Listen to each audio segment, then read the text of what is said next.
Hi అండి, మన గార్డెన్లో పక్షి చూడండి గూడు కట్టుకుంది. పక్షికి అదేవిధంగా మనిషికి ప్రకృతి నుండి చాలా అంటే మనం నేర్చుకోవాలన్నమాట.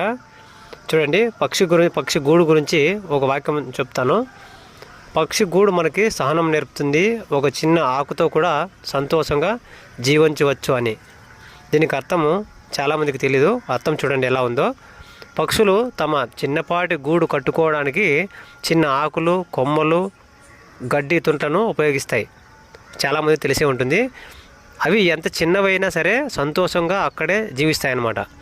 మనకు సహనం ఉంటే చిన్నదైనా తక్కువదైనా సంతోషంగా జీవించవచ్చని ఈ వాక్యం చెప్పే సందేశం అన్నమాట.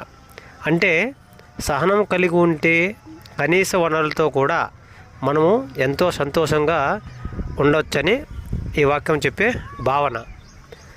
అంటే ఫైనల్గా మనము ఏం తెలుసుకోవాలంటే, మనిషికి అతిగా కోరుకోకుండా ఉన్న దాంట్లోనే సంతోషంగా ఉండటము, సహనంగా జీవించడము ప్రకృతి నుండి మనము నేర్చుకోవాల్సిన గుణపాఠం.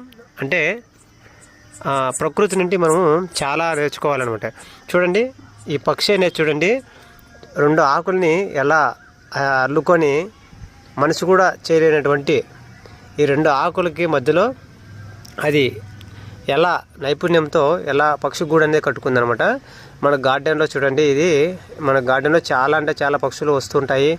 గూళ్ళు కట్టుకొని వాటిని గుడ్లు పెట్టుకొని పిల్లలు లేపుకొని వెళ్ళిపోతుంటాయి. ఫ్రెండ్స్, మనం ఇవి చాలా నేర్చుకోవాలన్నమాట.